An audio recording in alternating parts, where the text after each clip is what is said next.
It was pouring rain this morning, and so it just stopped. And I've got out to take a walk, and there's this beautiful little bluebird.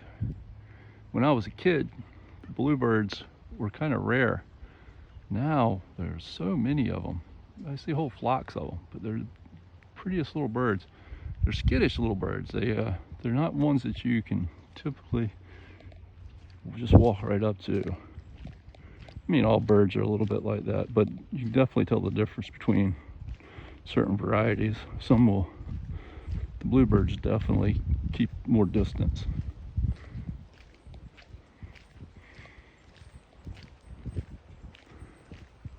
Yeah, I was hoping to get a little closer to it, but yeah, they're just pretty little creatures. A little unique too. Blue is not the most common color in nature especially for birds and mammals and things like that. Fish, you see a lot of blue in some fish, but with fish, there's not a look at these. This is a variety of hibiscus. There's lots of varieties of hibiscus. Isn't that beautiful?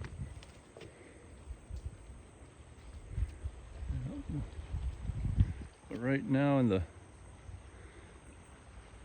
really in the prime of summer, late July, and with the rain, if it was dry out, of course, summer's kind of funny like that, because if it's wet, and we've been having a lot of rain, everything gets really green and lush. The reverse is, when it's dry at this time of year, then you can have a really dried out, a lot of things can be withered up or whatever. So this time of year, because we have so much sunlight, you get either one or the other. You get like lush, almost tropical like conditions in the vegetation, or you get really dry. It almost looks like sometimes this time of year, if it's dry out, it can look almost like fall, because the leaves will dry out and they'll fall off. So it's kind of interesting.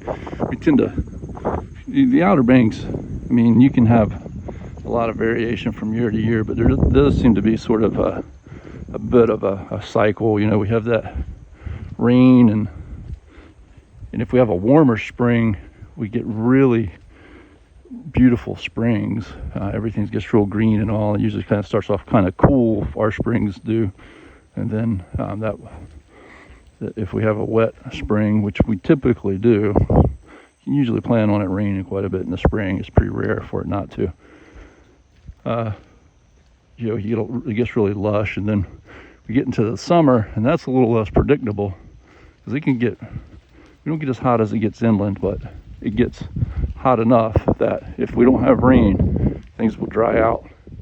And then we get into late summer, sometimes we'll get a little bit of a cool spell. Of course, we could have tropical storms. Tropical storms can really change things, blow a lot of limbs down and whatnot. But a lot of times we'll get a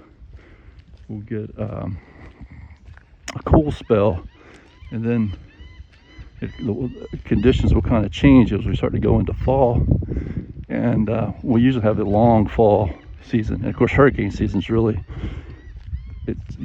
late summer, fall. It's right through September, and October is the major part of.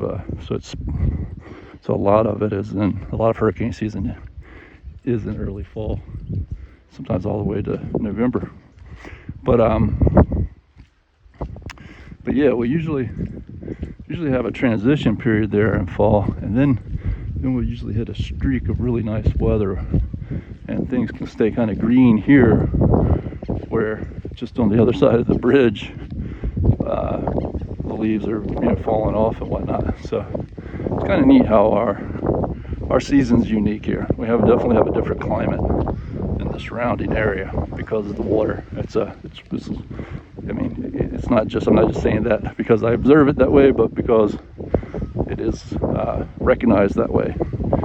I think it's called I forget what it's called, but it's kind of like a lot of the East Coast has it, you know, like Nova Scotia, even though it's colder up there. I think, I'm not 100% sure on that. We might actually be classified as having the same kind of climate as even like Nova Scotia, because if you look at, but they have a different season. The length of their season is different. But you know, by water, we're really not that far from Nova Scotia. It kind of points out, and the difference though is they're dominated by by a cold climate, and a cold current coming out of the Arctic, the Labrador current, and the Labrador and the Gulf Stream meet right off of North Carolina. So we have, depending on which way the wind's blowing and different factors, the northern Outer Banks can be more influenced by the Gulf Stream or more influenced by the Labrador current. The Gulf Stream's a very warm, dominant current, and I think the Gulf Stream, that's interesting too, because the Gulf Stream, the Labrador current comes down close from the north going south, and it runs kind of closer to the East Coast in the north, and then when it gets off of North Carolina region, it starts to, because it's cold water is denser than warm water, it starts to, the Gulf Stream starts to run over top of the Labrador current. So the Labrador current is running down towards the bottom of the ocean, and the Gulf Stream's running up over top of the Labrador current, and it happens right here. And I've never seen it myself. They say you can see it sometimes where they meet, and the water can be very turbulent where the Gulf Stream and the Labrador current run together. But if you get up towards Nova Scotia, which sticks out a good bit, they may actually get influenced by the Gulf Stream up there, because the Gulf Stream goes up and it curves, starts curving towards Europe, and it runs close to Greenland, and it runs off the northern coast of the United Kingdom, Great Britain. And so Ireland and some northern parts of Great Britain are heavily influenced by the Gulf Stream, and they stay quite mild for being that far north. And then it cuts up all the way around, and it actually runs up. It's called the North Atlantic Drift. When it gets over there, it's not called the Gulf Stream. But that water is warm enough that still, it's not real warm, but it's warm enough that there's a famous port in Russia, in northwest Russia.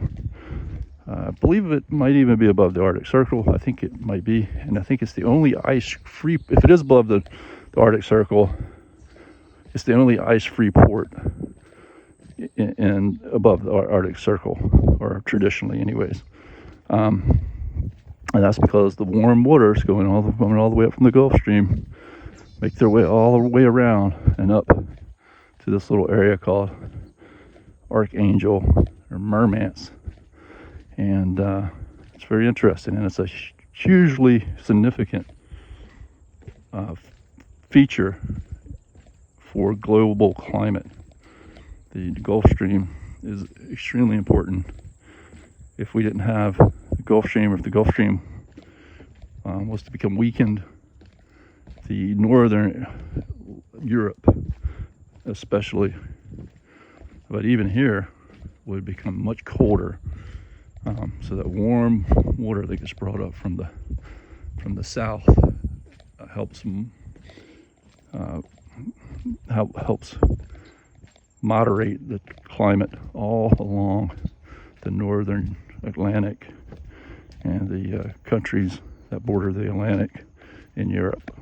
So very, very important feature. I love you.